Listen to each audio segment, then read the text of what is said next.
guests, welcome to the Edelstam Foundation Prize Ceremony.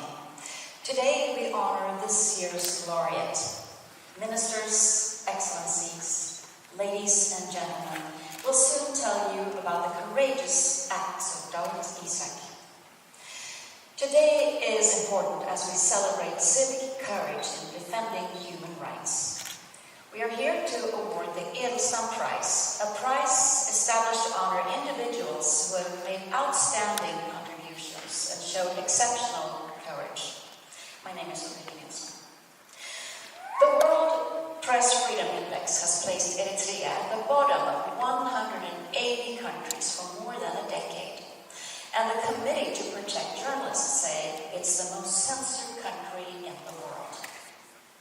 Freedom of expression is fundamental to democracy and the rule of law, serving as a mechanism that allows individuals to voice opinions, debate policies, and hold leaders accountable. This right is not only about the freedom to speak, but it's also about access to information and the ability to share it, a function that is essential for citizens to participate meaningfully in the democratic process. By enabling an informed and engaged public, freedom of expression promotes transparency and ensures that government power is exercised responsibly.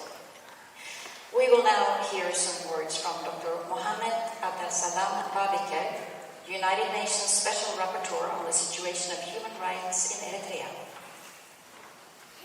Ladies and gentlemen, distinguished guests, it is a great honor to stand before you today as we commemorate an extraordinary individual, journalist and a symbol of unwavering courage, Dawit Isaak.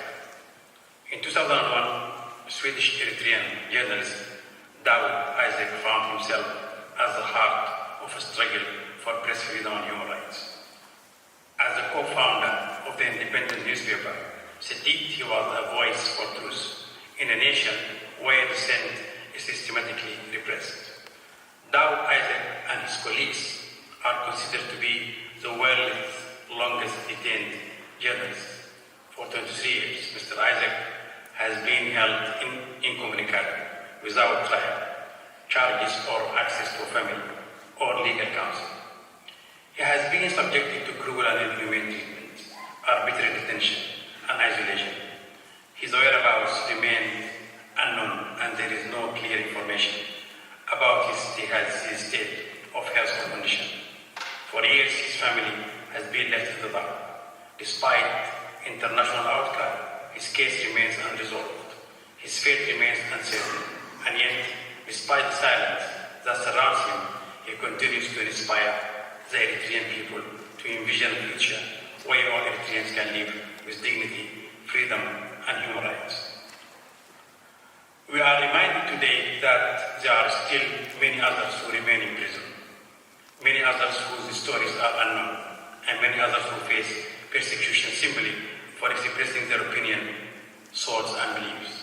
Today, as he is awarded the Edelstam Prize, we are not only honoring a man, but also reaffirming our commitment to the principles he represents, the fight for freedom of expression and press freedom, the defense of human rights, and the courage to speak truth to power.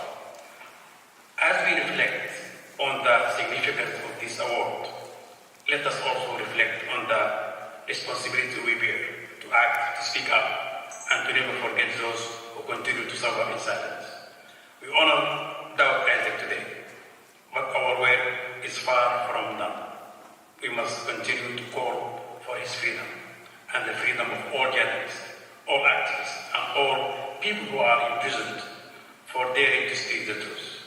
Mr. Isaac's courage has inspired many around the world. His spirit endures in the struggle for freedom of expression, for human dignity, and for justice.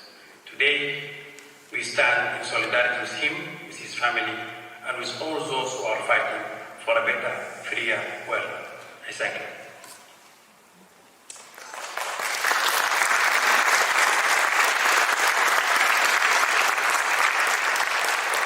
Protecting journalists is crucial in order to guarantee democracy. Journalists are often at the forefront of uncovering truths, challenging power, and giving voice to marginalized communities. However, many journalists face intimidation and legal persecution, even violence, especially in regions where press freedom is restricted. It can take a lot of courage to be a journalist. The Edelstam Prize is named after and awarded in the memory of Swedish diplomat Harald Edelstam. Ambassador Edelstam made his mark as a diplomat by his professional competence, his bravery, and his civic courage. His memorable acts saved more than 1,000 lives. I now welcome Marta, Emma, and Ian, great-grandchildren of Harald Edelstam. As a young diplomat, our great-grandfather, Harald Edelstam, worked in Nazi-occupied Norway. He functioned as a link between the Germans and the Norwegian resistance movement, Hjemmefronten, which came to call him the Black Pimpernel. He smuggled Jews to Sweden and protected them in his private home. The Gestapo finally understood his involvement, and after 2 murder attempts, he had to flee to Sweden. Later, he was a Swedish ambassador to Chile during the time of August Pinochet's military coup in 1973. After Allende was overthrown, my great-grandfather saved more than 1,000 lives by opening up the Swedish embassy, by saving the Cuban embassy from the junta's bullets, by endless negotiations with the military at the National Stadium, by using his intelligence. He also managed to save a whole group of 58 Tumpamaros from Uruguay prisoner at the concentration camp at the National Stadium in Santiago. Harald Edelstam's memory is still very much alive in the world. Throughout his life, Harald Edelstam continued to commit courageous acts. Let's watch a short film about his work in Chile. The narrator is Henrik Tambell, co-founder and former vice president of the Edelstam Foundation. Henrik was one of 2 Swedish citizens arrested in 1973 on the day of the coup d'etat in Chile.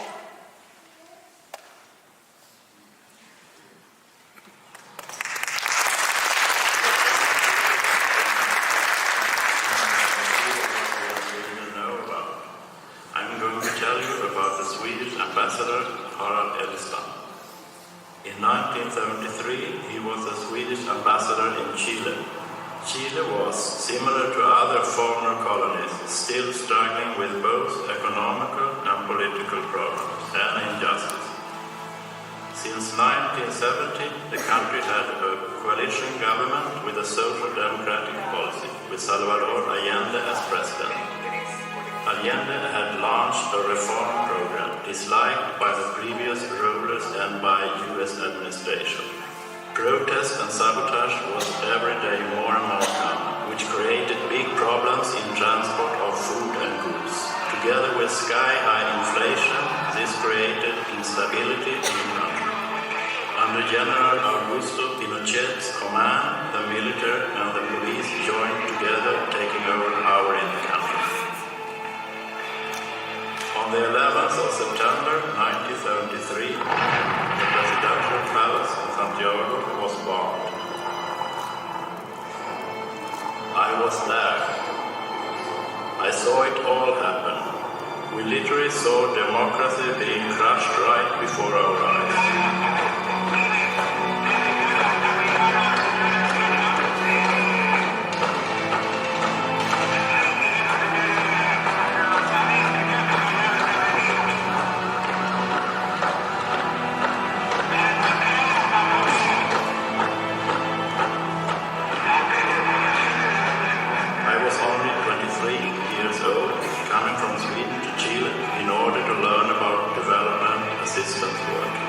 Suddenly I found myself in a police station with no idea what awaited me. No one knew where I was, but I was only one of many.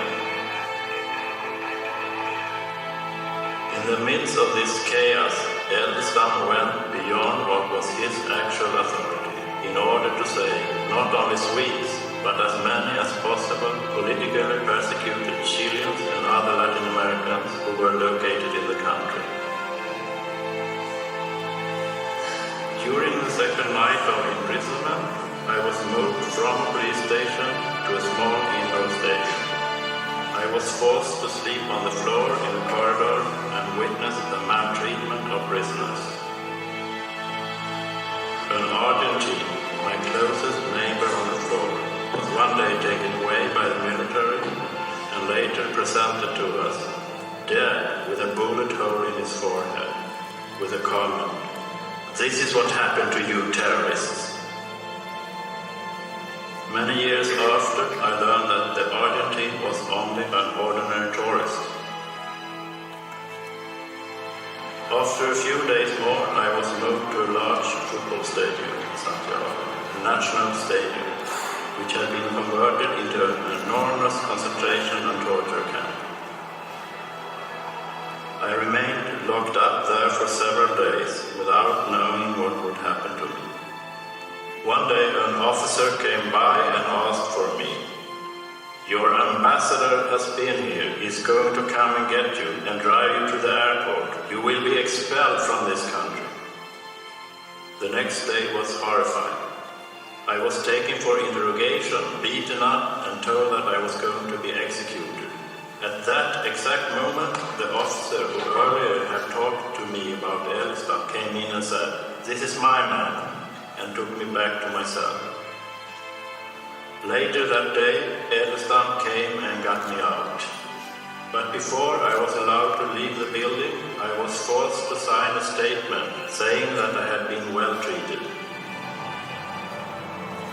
By way of using his position as a diplomat, and above all, through his courage, experience, cleverness, and self-evident will to help others, he succeeded to save the life of approximately 1,500 people. All this just in 3 months before he himself was declared persona non grata and expelled from the country. All the people that Edelstam saved, myself included, were lucky that there was an ambassador like Edelstam. For thousands of other politically persecuted people in Chile awaited torture camps, prisons, concentration camps, and brutal oppression that lasted 17 years. What Edelstam did was both dangerous and damaging to his career, but that didn't stop him from doing what he felt was the only right thing to do. To me, Harald Edelstam is a true hero.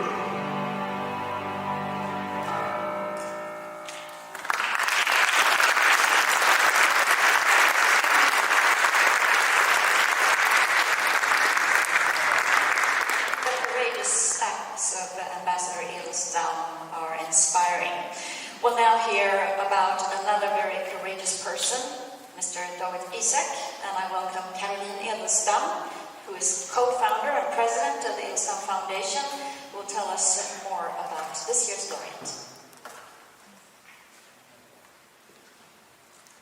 Our laureate, Dawit Isaak, continued his advocacy beyond his personal interest for the principles of human rights and democracy, with exceptional courage.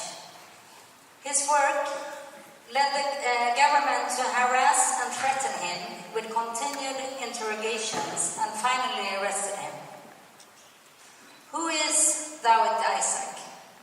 Besides being the world's longest unlawfully detained journalist, together with his colleagues, held incommunicado with charge or access to legal counsel for more than 23 years. Dawit Isaak is a poet, he's a writer, he's an artist. He's from a well-educated background and raised in a family of 7 children. His mother, called Letai by her closest friends, was conducting secret schooling, teaching women to read and write behind curtains in the living room. His mother was very concerned about the weak in society and supported the poorest. But she was also very interested in poetry, which later became a great inspiration to Dawit. He also comes from a family of entrepreneurship. His father, Isaac, a worker, came to buy an Italian shop selling delicacies, Casa del Formaggio, the most known Italian shop in Asmara. Letai started a fabric producing the cheeses for the shop, and soon it became the most wide-known delicacy shop in the region. Dawit Isaak and his siblings went to a Swedish missionary school where they were taught Swedish, Italian, and Tigrinya. It was very important to his parents that all the children were offered a proper education. Already as a young boy, he had passion for history and literature, highly inspired by his mother. And already in high school, he wrote a play about censorship that was banned, stopped by the headmaster, as it was challenging the political status quo. The family's children all had to be sent abroad during the 80s.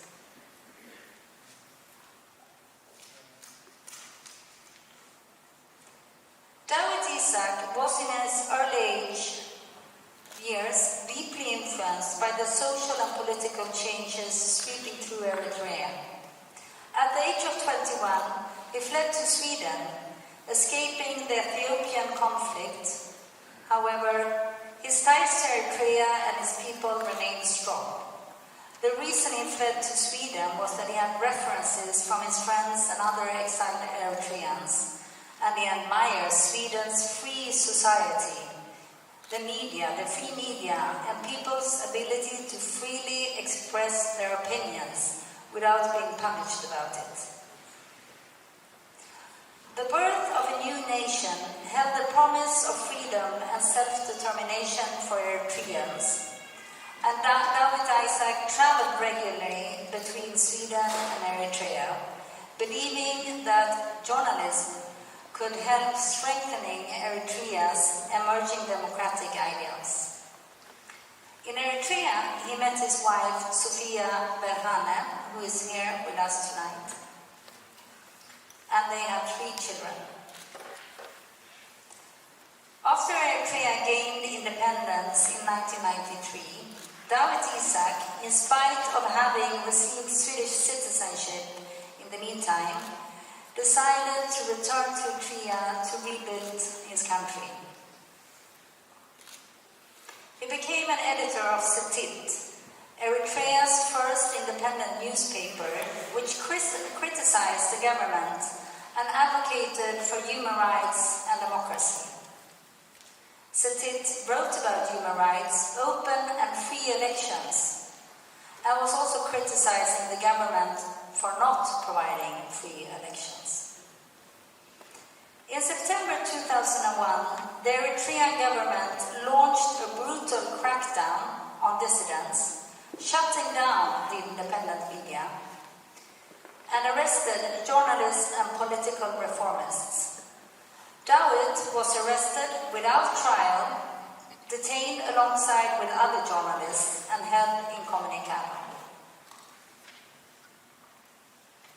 3 of them are still alive and still detained, together with Dawit Isaak. His detained colleagues are Seyun Sehai, we have his sister Jordanos here with us tonight, Temesegen Gebrezayas, and Emmanuel Asrat.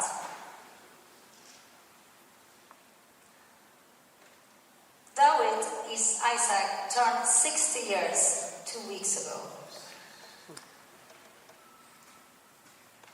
With us today, we have another very courageous journalist, Ms. Yirgalem who herself has spent 6 years in prison in Eritrea without charges. She will now tell us a little bit about how it is to be in prison in Eritrea.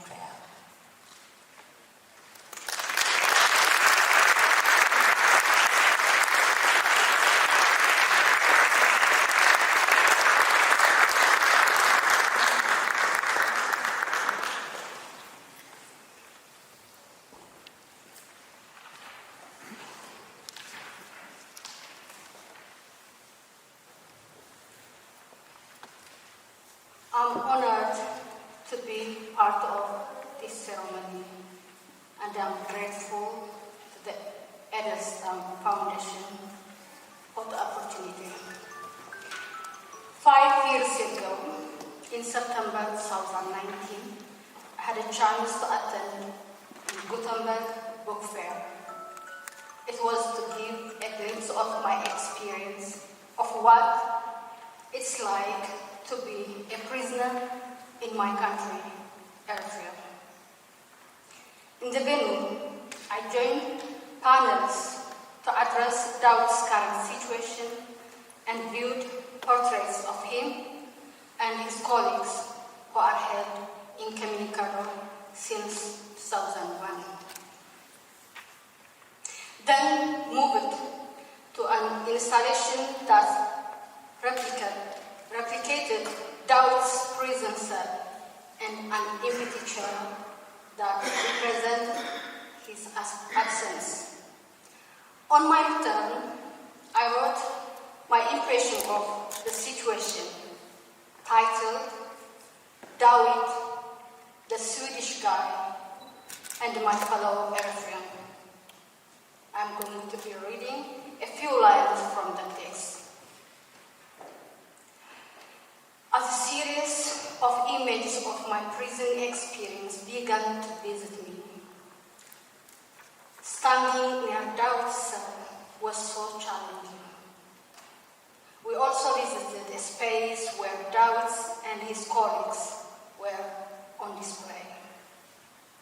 These brothers, friends, and colleagues, who in reality are deprived of seeing each other, reassure and uplift one another in the dark abyss of their country, are now close together in the dignified manner in Sweden, represented by their pictures. And those of us who are not allowed to visit them in the unknown prison in Eritrea had the opportunity to visit them on the display. 5 years later now, there has nothing changed. I feel deep grief that we are in a situation where we cannot even know their whereabouts.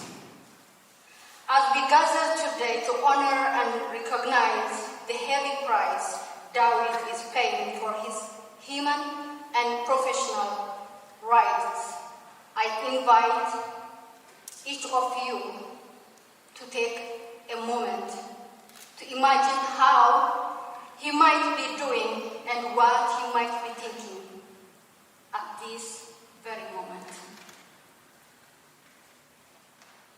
In the meantime, let me share my prison experience, which was way better compared to the suffering Dawit and his colleagues have been and are going through. The military prison Mysore, where I spent 6 years, and many other prisons in the country were shipping containers or small concrete cells. As we know, shipping containers are mainly made of steel. During cold weather, they change freezing, and during hot weather, they are informal. The cell is 4 square meters, almost bed size. If you are alone, you feel unmatched loneliness. If there are people, it gets unbearable. When the number of prisoners increase, 2, 3, maybe more, people will share such a tiny space for many years. These who forcibly disappeared prisoners were allowed to relieve themselves only twice a day. Otherwise, they are forced to do it inside the cell, So, the cell is used as a dining room, living room, and toilet. And this goes on for many, many years. Prisoners are not allowed to read or to write, and they do not get proper health facilities. The food provided is inadequate and insufficient. Around every 2 weeks, there is an extensive search to confiscate everything we are not allowed to have, like pens, books, papers, sewing needles, and sanitary pads. No matter how long they are in prison, they are not allowed to be visited by their family members and friends. They are even not allowed to know what is happening outside their cells.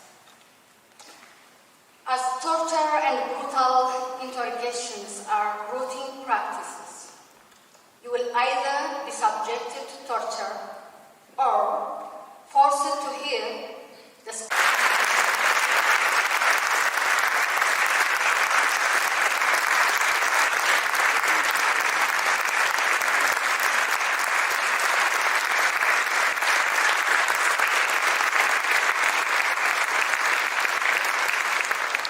Thank you, Yirgalem.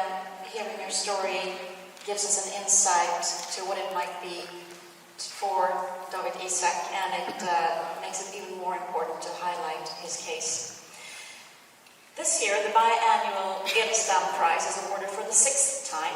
The foundation celebrates its 15th anniversary, 15 years of service to human rights. Having the courage to take risks, maybe putting your own life on the line to help persecuted people is rare.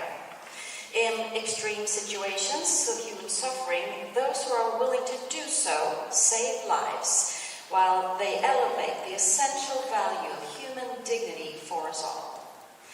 It's important to encourage people around the world who stand up against violence and persecution, who dare to work for justice, who have the courage to make perpetrators accountable for their violations.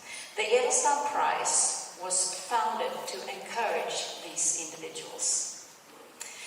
Now I would like to welcome Lise Berg, who is a Vice President of the Edelstam Foundation and Chair of the Nomination Committee. Thank you. What's the most important criteria when you choose a candidate? So, according to the Harald Edelstam Foundation's bylaws, the laureate of the Edelstam Prize is either an individual or a person who represents the government or national or international organization, and who has acted in Harald Edelstam's spirit in a country or countries where crimes against human rights have been committed by a government or other strong power. And he is a person who in actions have met all or many of the following criteria, namely has shown a significant ability to quickly analyze a complex situation, has been creative and unconventional, and above all, I would say, whose actions have demonstrated great civic courage in defending the human rights and often not allowing oneself to be stopped by formal obstacles or threats. And can you tell us more about the nomination process? Yes, first of all, it is an open nomination process, which means that anyone can nominate.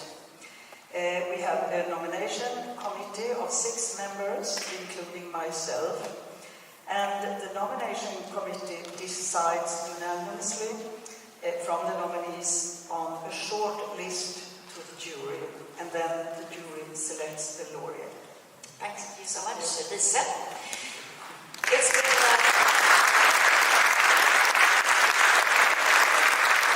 It's been 12 years since the first prize was awarded, so let's have a look at some of the previous laureates.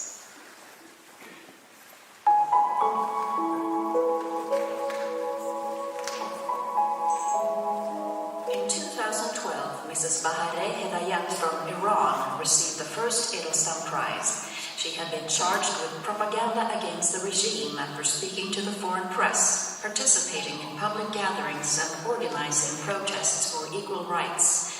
She was sentenced to 10 years in Tehran's Evin prison, notorious for housing political prisoners.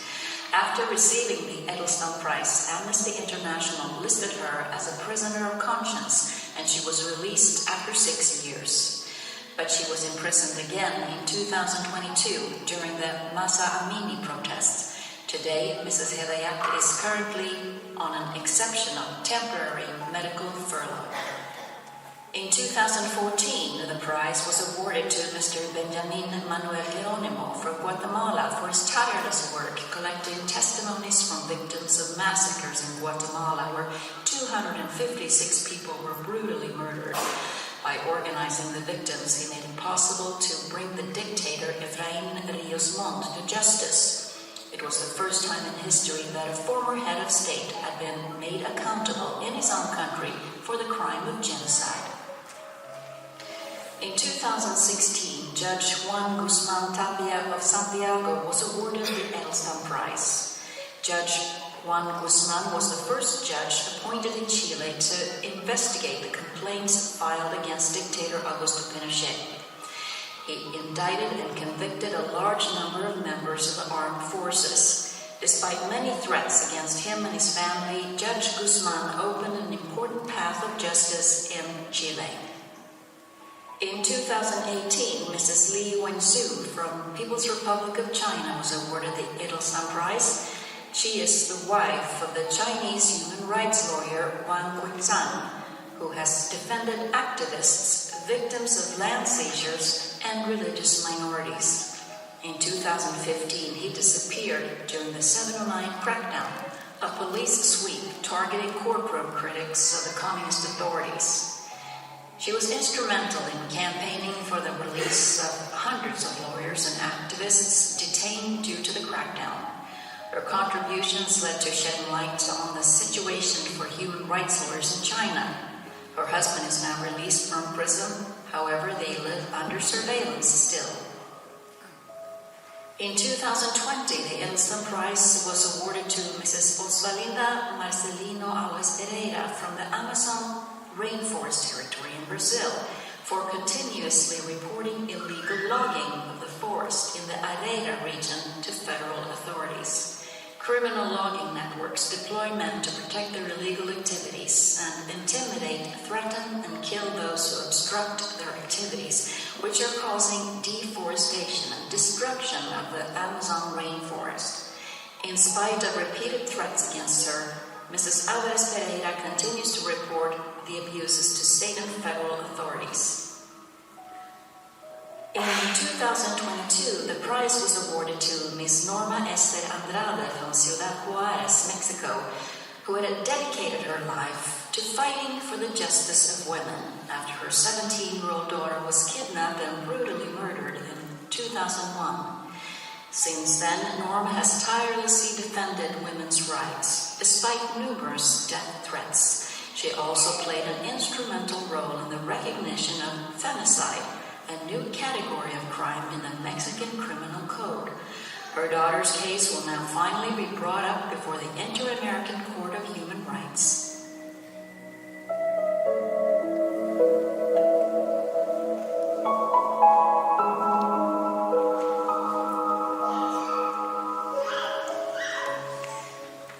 Quite a collection of courageous people. We will now hear some music. It's the Jon Erik Elevys Kammarkör or Chamber Choir, and they will sing Earth Song.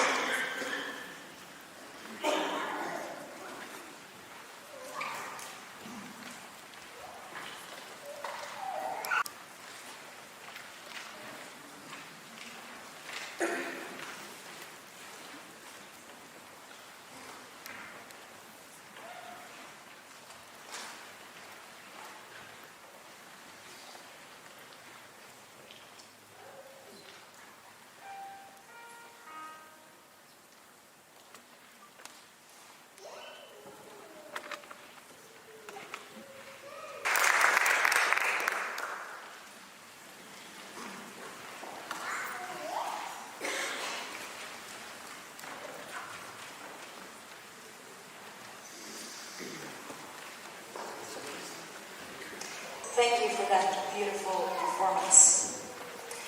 It's time now to look at the jury who has selected this year's recipient.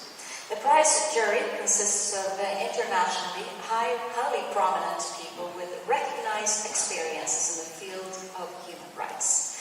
Members of the jury are appointed in their personal capacity and not as representatives of any organization. Members of the jury are Harald Edelstam, Chair of the Edelstam Foundation, Judge Shirin Ebadi, Nobel Peace Prize winner in 2003, Professor Philip Alston, UN former Special Rapporteur Extreme Poverty Human Rights, Magistrate Patricia Linares Prieto, former President of the Special Jurisdiction for Peace in Colombia, Eileen Donahoe, Executive Director, Global Digital Policy Incubator at Stanford University, and former U.S. Ambassador to the UN Human Rights Council. Baltasar Garzón, who served on Spain's Central Criminal Court and is noted for indicting General Pinochet. Dr. Fatou Bensouda, former Chief Prosecutor of the International Criminal Court, ICC. Carolyn, could you tell us more about the witnessing situation now, please? Yes.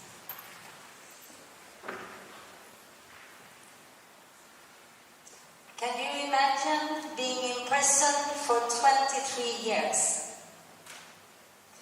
Can you imagine how day by day, month by month, year by year pass? Can you imagine to have the exceptional courage it takes to fight justice? There was a brutal crackdown in September 2001 launched by the Eritrean government on dissidents, shutting down independent media outlets and arresting journalists and political reformists. Dawit Isaak was arrested without a trial, detained alongside other journalists and held incommunicado. His arrest was part of a wider government purge, targeting those who challenged the state's authoritarian direction. Among them, the so-called G15, a group of influential political figures who had written an open letter calling for democratic reforms. This was also published in Setit. Dawit Isaak, all journalists, and the G15 group were subsequently branded as traitors and accused of being involved in an attempt coup d'etat. Can you imagine how you are imprisoned in September 2001, spending 4 years and 2 months in prison? And all of a sudden you're set free, thrown out on the street. Today, the 19th of November, is an important date. On the 19th of November in 2005, Dawit was released in order to visit a doctor. Can you imagine how you call your family in Sweden, telling them that you are free? Can you imagine the relief of finally being free? Can you imagine the trust you put in your government to bring you safely home to your family? To the country you have received a citizenship from, the country you so highly admire for its great freedom of expression and for being one of the greatest democracies in the world. Can you imagine the disappointment when you are arbitrarily arrested again 2 days later? Can you imagine how your soul is being thrown into pieces? How your beliefs vaporize? How everything you ever fighted for, stood up for, advocated for, turns out to be worth nothing. Really nothing but a big black hole in your soul. Minute by minute, day by day, year by year, for 23 years and 2 months.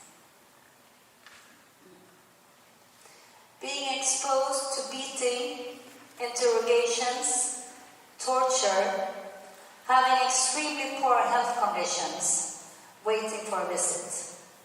A family member, a lawyer, a Swedish consular authority, a visit from anyone, just anyone. Waiting for a trial, waiting to know what you're accused of. Did we forget about him? No. Did we stop talking about him? No. Did we really do everything to set Dawit Isaak free? No. Because he is not free. And he is not here with us today to receive his well-deserved prize for exceptional courage and in standing up for freedom of expression, one believes, and in the defense of human rights. Let's have a look at a report from news channel France 24 from the last week. Dawit Isaak has been in prison for the past 23 years in Eritrea, without trial, without charge, and with no word from the government about his whereabouts or his health. Isaak set up Eritrea's first independent newspaper, and in 2001 he was arrested after publishing articles calling for democratic freedoms. The current government, led by President Isaias Afwerki, has been in power since the country gained independence in 1993. Under his authoritarian grip, all political opposition has been crushed and any dissent is harshly punished. Now, in recognition of Isaac's courage in the face of this injustice, he's been awarded the Edelstam Prize, one of Sweden's highest honours for human rights. Earlier today, I called Eritrea's Minister of Information, Yirgalem, to get a reaction. He told me that this is an old story, that the country has been very clear on its policies before telling me to stop wasting his time, and then he abruptly hung up. Meanwhile, international organisations like Reporters Without Borders have said that they will remain mobilised until Isaak is released from prison. The award will be handed over to Isaac's daughter in Stockholm on November the 19th.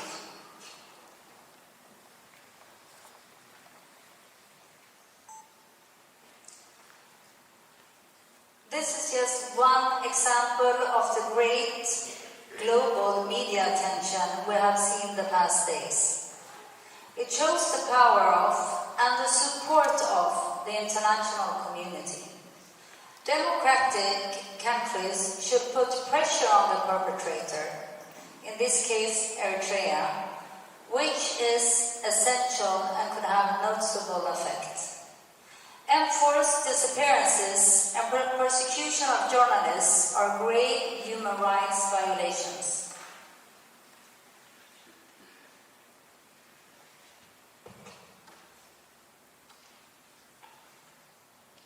Journalists play a crucial role in scrutinizing their government. The civil society plays one single role: to scrutinize the power in the country. However, it is quite impossible if a country imprisons its journalist, who is then to actually scrutinize.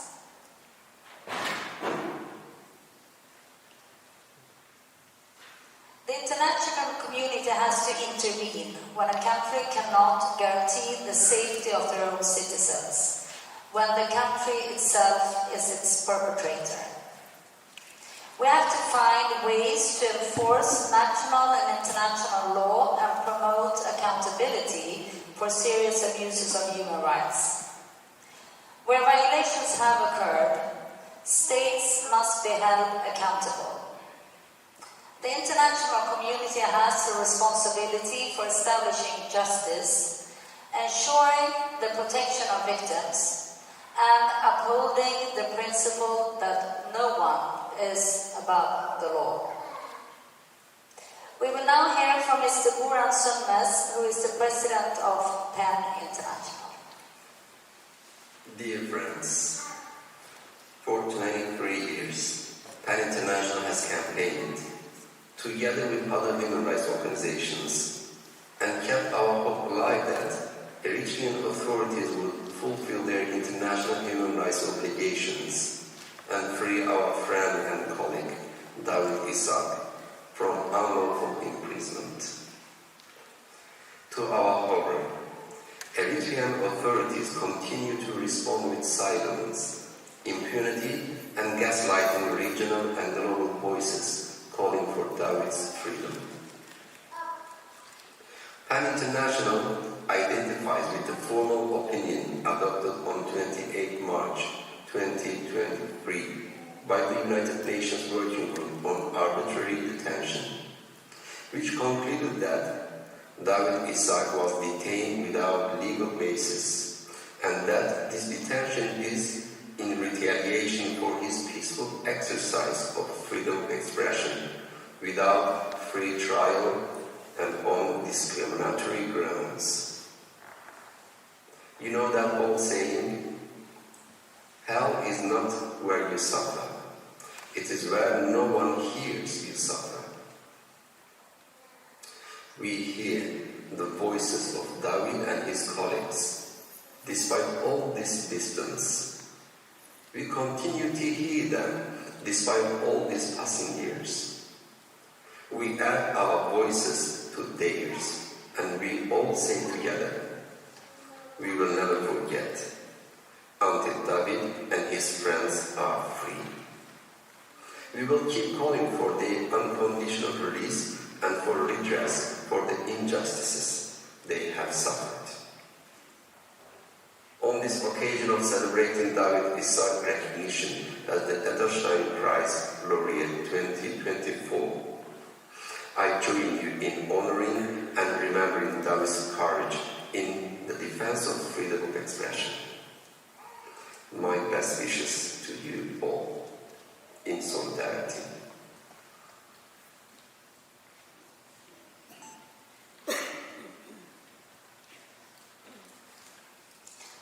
According to Article 2 of the 1966 International Covenant of Civil and Political Rights, the Global Constitution of Human Rights establishes that the states, regarding the fundamental rights of every human being, have two fundamental duties. It is the duty to respect, and it is the duty to ensure. These rights include freedom, freedom of speech and information, and of course, all of the rights inherent for a fair trial and due process of law. Eritrea is failing the duty to respect, and Sweden is not complying enough with the duty to ensure. Sweden cannot end the arbitrary detention of Dawit Isaak, but it can do more than silent diplomacy, which has proven useless after more than 23 years of Dawit Isaak's imprisonment. Could the European Union and the European Parliament put pressure on the African Union? Could financial sanctions be introduced? Could Sweden's chief prosecutor investigate President Isaias Afwerki and members of his government? Could Sweden bring the case to the African Commission on Human and People's Rights? Could Sweden bring the case to the European Parliament and the European Union? Has Sweden brought it to the United Nations, to the Human Rights Committee, to the Human Rights Council, or the High Commissioner for Human Rights? Organizations have filed complaints to the Swedish Prosecution Authority, the highest court of Eritrea, and the African Commission on Human and People's Rights. Maybe it's time to change strategy, especially when we have seen this enormous support in the past days of the international community. Could we actively look for support from other countries to put pressure on Eritrea? Sweden has other political hostages abroad. Mr. Ahmad Reza Jalali, imprisoned in Iran since 2016, awaiting a death sentence. Mr. Gui Minhai, detained in China and forced to admit a crime he did not commit, with their governments failing them and leaving them alone in their fight. Mr. Ahmad Reza Jalali's wife, Vida, is here with us tonight, honoring us with her presence. And I would like to read a short greeting from Ms. Angela Guy, Mr. Gui Minhai's daughter, who couldn't be here with us today. Quote, "The number of political prisoners across the world is difficult to estimate, but according to the US State Department, over 1 million of people are in prison for having exercised their fundamental rights and freedoms. An unknown but likely growing number of them are Swedes. Dawit Isaak is not the only Swede, a Swedish citizen who has spent the longest time in prison on political grounds, but also the longest imprisoned journalist in the world. The Edelstam Prize makes an important contribution to ensuring that Dawit's work to promote press freedom is not forgotten. But it also sheds a comfortable light on Sweden's continuous failure to secure his release, despite undeniable having the tools to put pressure on Eritrea. And in other, more recent cases of Swedish political prisoners held abroad, Sweden has repeated the same mistakes that it made in its handling of Dawit Isaak. And yet, business as usual and continues with Eritrea, as well as with other states that have arbitrarily detained our citizens, as if they didn't even exist, which is, of course, precisely what the authoritarian regimes want. End of quote. No, it's not end of quote, sorry. So, tonight, let us honor Dawit Isaak's courage, brilliance, and creative talents. But let's also make sure we remember that a different path for Dawit and for Sweden was and still is possible. Dear friends, my name is Thibaut Betna. I'm the Director General at Reporters Without Borders, the international press freedom organization. Harald Edelstam, as a Swedish diplomat, was supposed. So, one of the efforts made in recent year was a complaint signed by the Swedish legal team, Reporters Without Borders, Robert Kennedy Center, who filed a complaint to the Swedish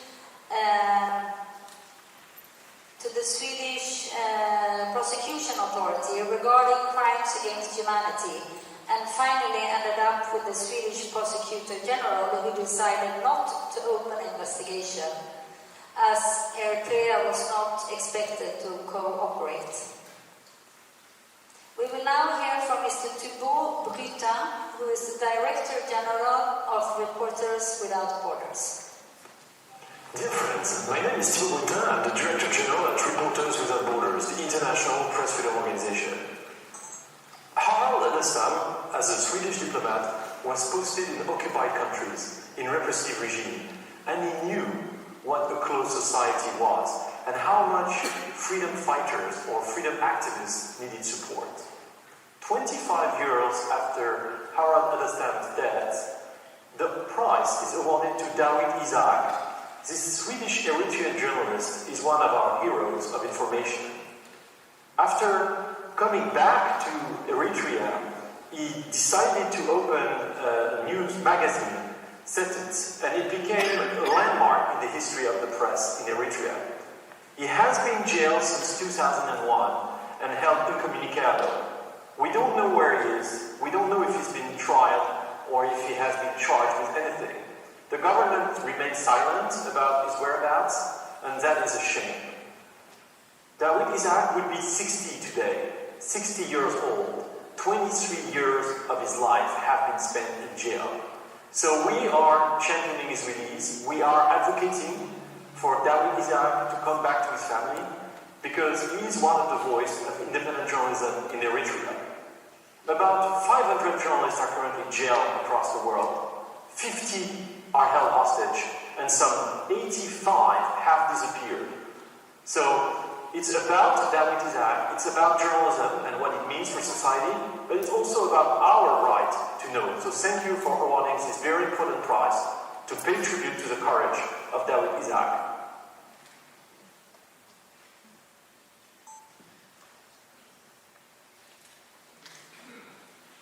In 2020, a new complaint was filed aimed to pressure the Swedish judicial authorities into arresting those responsible for Isaac's fate if they enter Sweden, and, if necessary, issuing international warrants for their arrest with the aim of trying them in Sweden.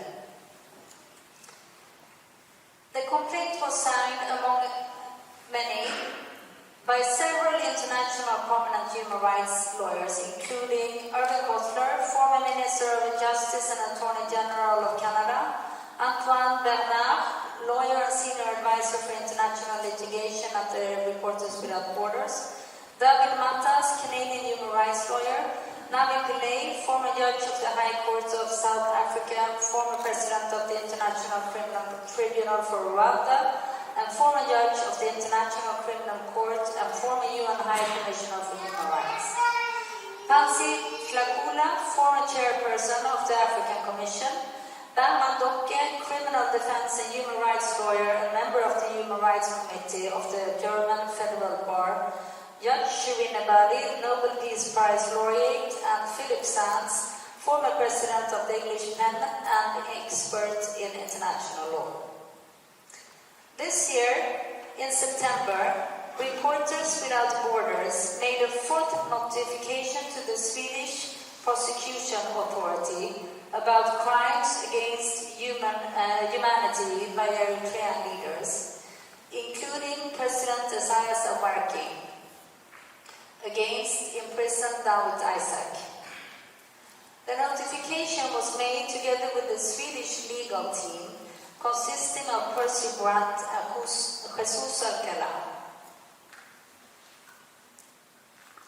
Today, we were reached by the news that Sweden's chief prosecutor said they will not pursue their suspicion of crimes against humanity in this case. Isn't that an irony? The same day that Dawit Isaak is awarded the Edelstam Prize. The Eritrean regime must be applauded. Tick, tock, tick, tock, tick, tock.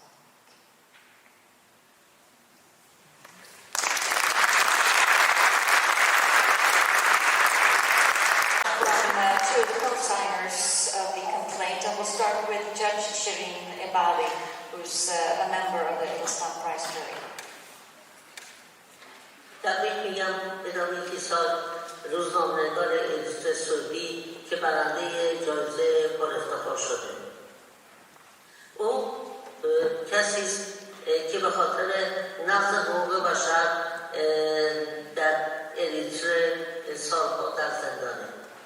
خبرنگاران وسیله جز زبان و بیان خودشون برای مبارزه با دیکتاتورها ندارند و به همین دلیل غالبا در معرض خطر هستند.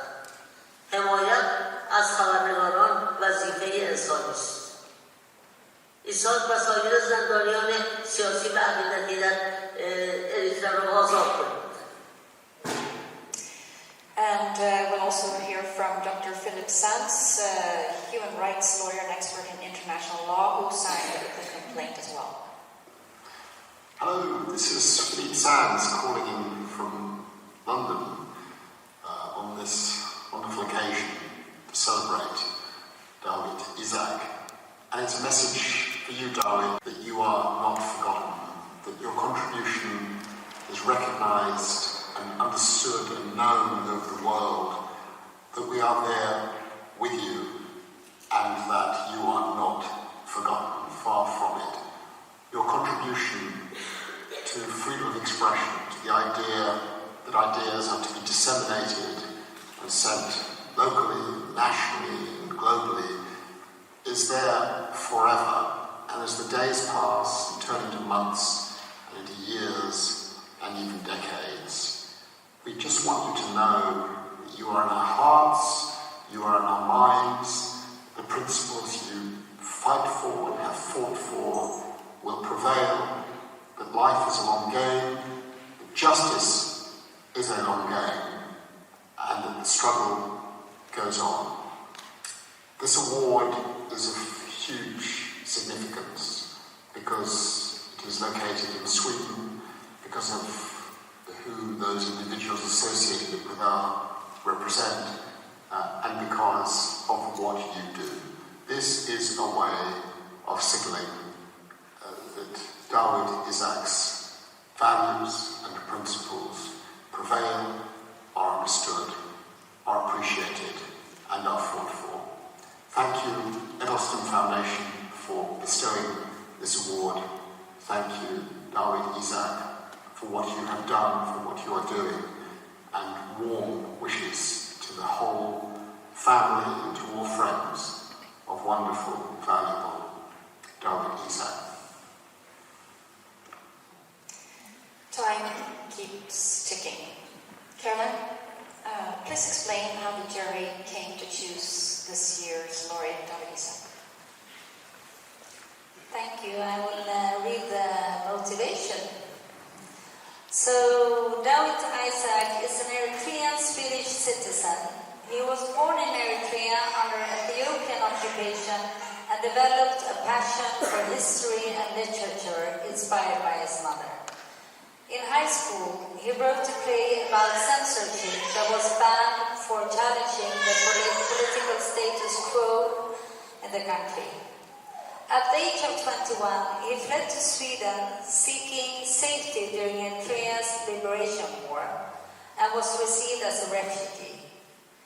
The reason that he fled to Sweden was that he had references from other Eritreans in exile, and that he admires Sweden's free society, media, and people's ability to freely express their opinions without being punished for it. After Eritrea gained independence in 1993, Dawit Isaak, in spite of having received Swedish citizenship in the meantime, decided to return to Eritrea to help to rebuild his country. He became an editor of Satit, Eritrea's first independent newspaper, which criticized the government and advocated for human rights and democracy. His work led the government to harass and threaten him with continued interrogations. However, he continued his advocacy beyond his personal interest for the principles of human rights and democracy. He did not give up, and for being a courageous journalist, daring to publish open letters calling for democratic reform in Satit, he ended up being arbitrarily arrested in 2001. He was held incommunicado without trial and denied access to family, consular assistance, and the right to legal counsel. Effectively, enforced disappearance. During a crackdown where 10 other independent journalists were arrested in September 2001 together with 11 reformists. Politicians, members of the Eritrean President Isaias Afwerki's government, known as the G15, urging the government to hold open elections and implement a newly drafted constitution. Dawit Isaak went on writing about human rights, open and free elections, and criticizing the government for not providing free elections. He has continued to influence the Eritrean people to care about their fundamental rights. Today, Dawit Isaak is still in unlawful detention and is considered to be the world's longest continuously detained journalist. He has been held in prison since 2001 without a trial. He has not been charged with a crime and he has not been permitted to talk to his lawyer. Amnesty International has listed Dawit Isaak as a prisoner of conscience. The Edelstam Foundation calls on the international community to act, since the Eritrean and Swedish governments are failing to protect their own citizens. Mr. Dawit Isaak, in a humanitarian, security and human rights perspective, and are not fulfilling their obligations under international law. Further, the Edelstam Foundation respectfully asks the authorities of the state of Eritrea to free Dawit Isaak, together with the other still imprisoned journalists and members of the G15, and in any case, to immediately reveal Dawit Isaak's whereabouts and to respect, without delay, his right to be visited and assisted by a lawyer and by Swedish consular authorities. At this point, we would have liked to welcome Dawit Isaak here, but as he can't be here, his daughter, Betna Isaak, will accept the prize on his behalf. Betna Isaak is welcome on stage.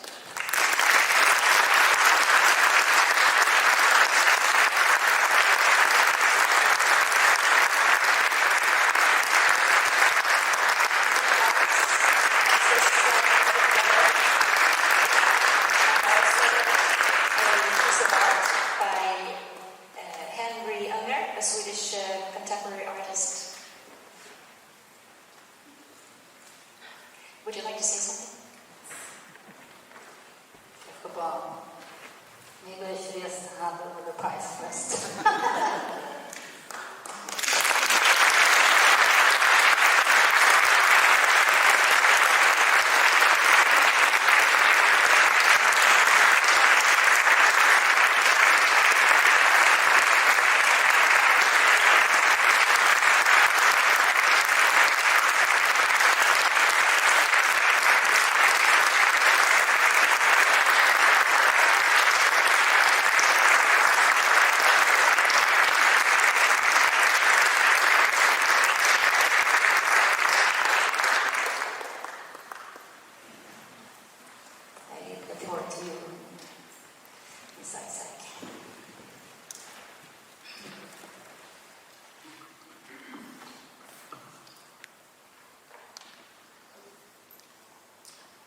Distinguished guests of the Edelstam Foundation and the international communities, ladies and gentlemen, brothers and sisters, Nuhullu Eritrea.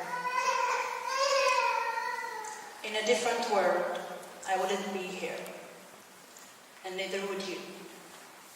But here we are. Up until I was 7 years old, me and my family lived a normal middle-class life in Asmara, the capital of my first home.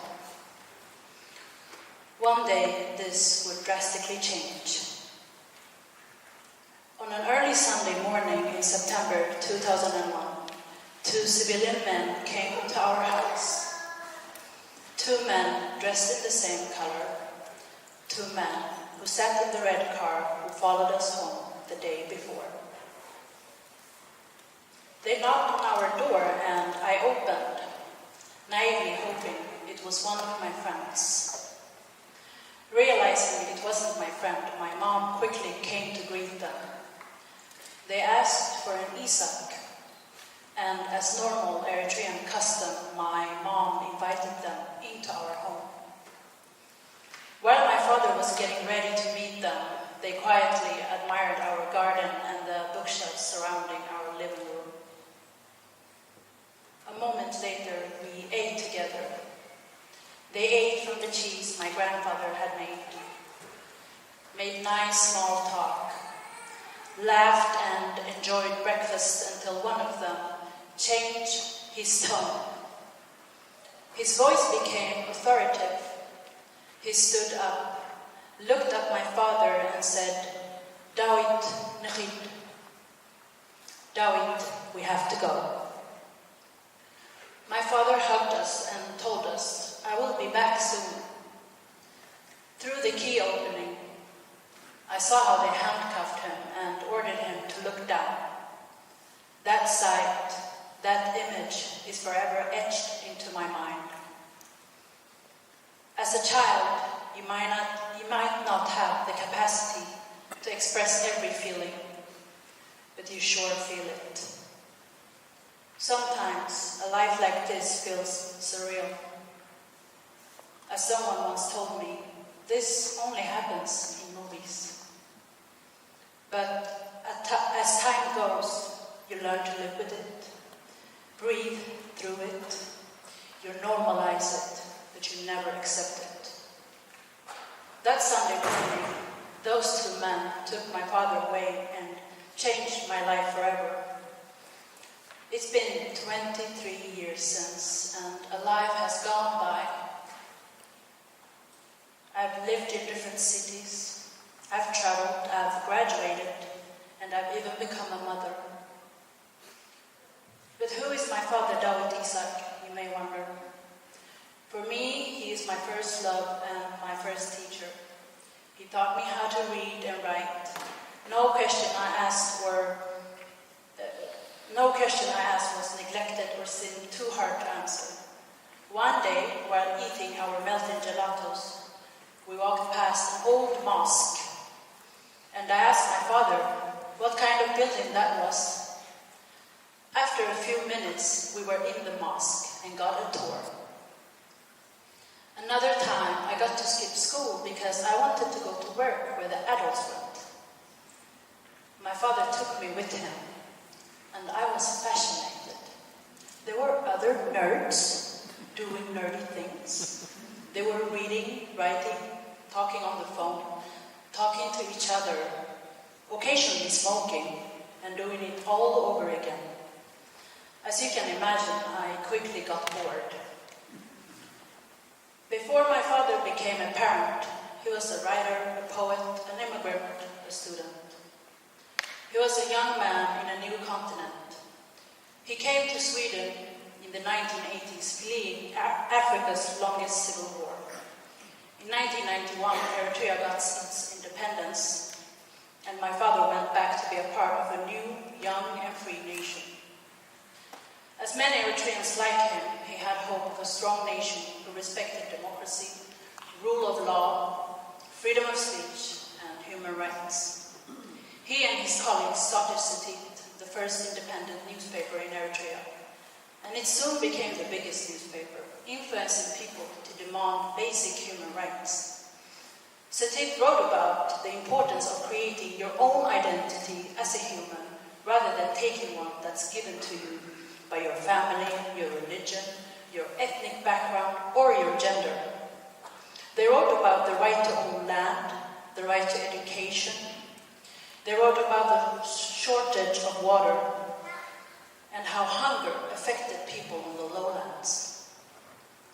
They also wrote about how discrimination and stigmatization affected those living with HIV/AIDS and how this further spread the infection. Most importantly, Setit gave the voiceless a voice. Eritreans who'd never been heard before because they were poor, uneducated, or had an ethnic background that was looked down upon. Setit wrote about the everyday life of Eritreans and scanned the Eritrean society, including the ruling party. Under the 5 years that Setit existed, the journalists were under constant threats. Many of them were interrogated, sometimes for days. But they still stayed true to their readers and the ethics of journalism. Authoritarian regimes like the Eritrean seize journalism and journalists who dare to defy the status quo as enemies. And hear me when I say this, they always start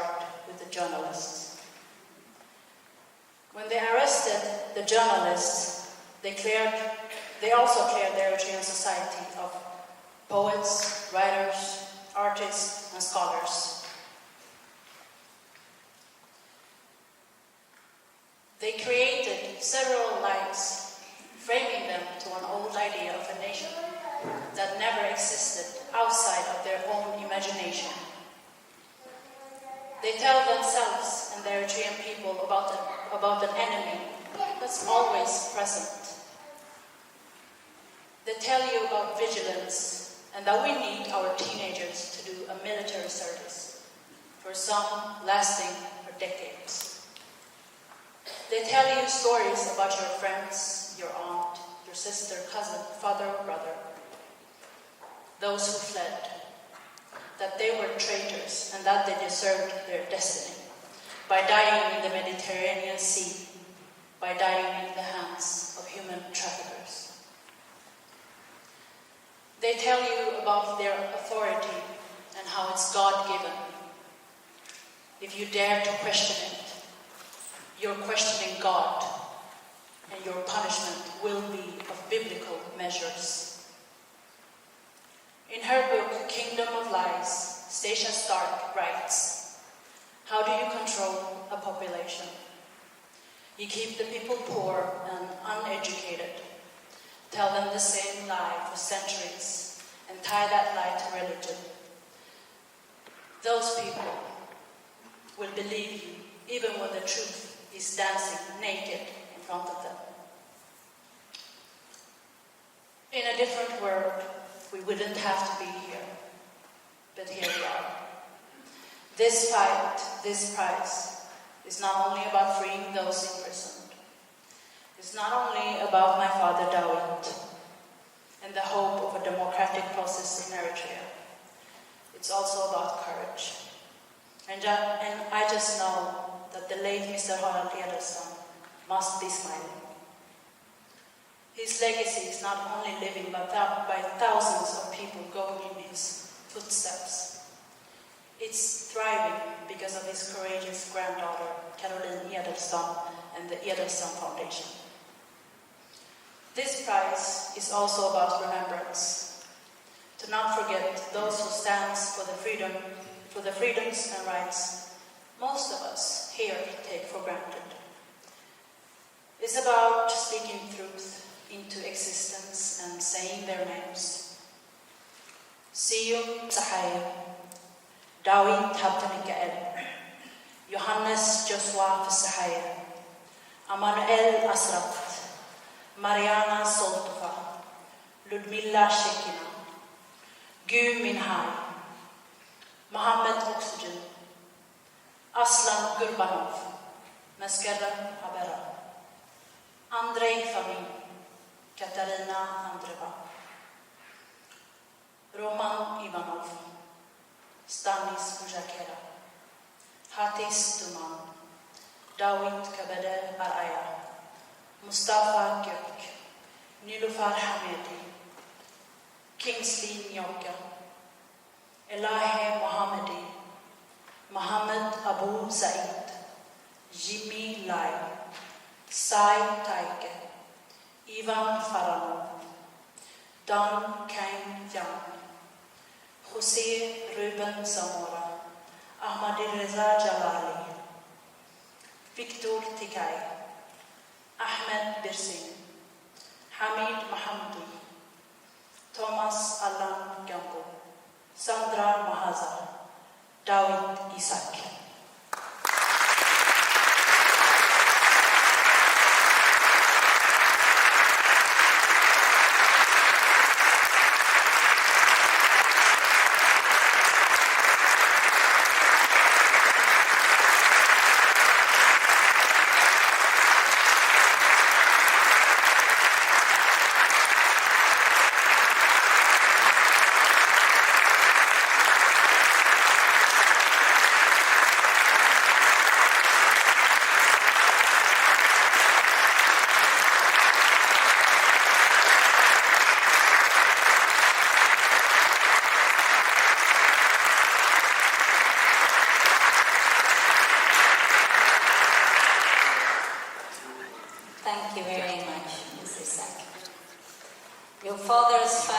human rights, democracy, and freedom of expression is very important for journalists around the world.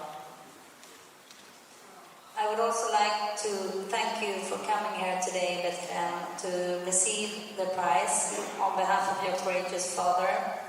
Thank you to all relatives being here. But I also want to thank you for your brave and tireless work. I mean, the whole family. We have Mr.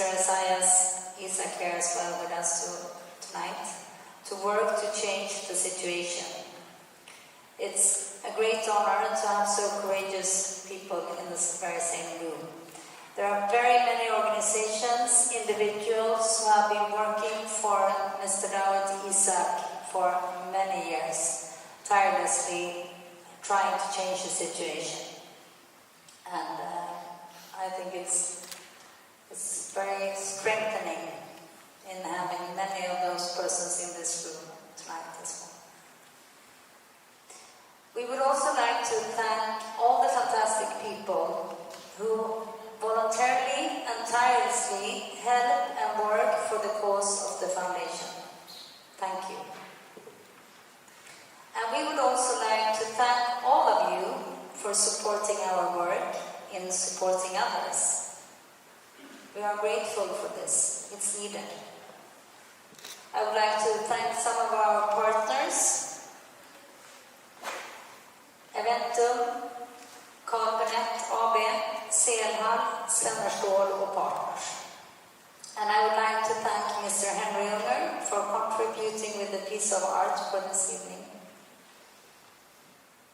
And finally, I would like to thank you all for being here tonight with us on this important day. Before I leave, I would like to share a little story with you. I know that Bethlehem's grandmother, Letai, the mother of Dawit Isaak, told her a little anecdote after Dawit was imprisoned, which I would like to share with you all tonight. She had met a woman who told her, "Your son is a light and will be surrounded by many, many other lights. Therefore, we will after the ceremony all together go down in the garden to light a candle and demand for his immediate release." We will now welcome the wonderful choir, Jon Eriks Eledus Kammarkör. Thank you so much for being here tonight, and they will sing the Swedish song Nu kommer kvällen.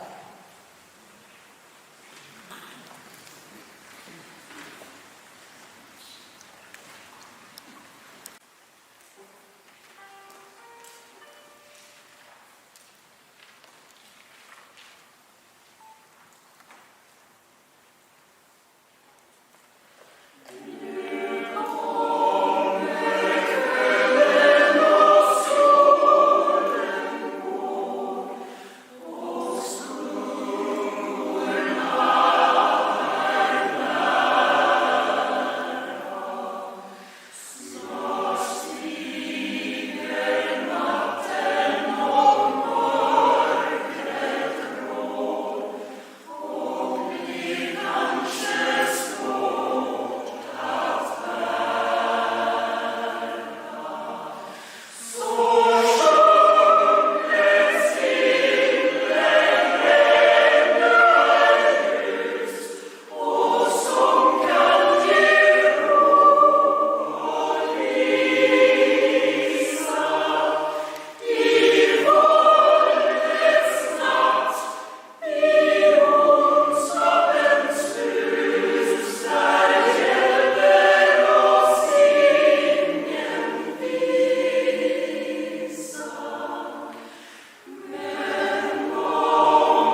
like to remind you of a public conversation that will take place tomorrow at Eritrean Museum.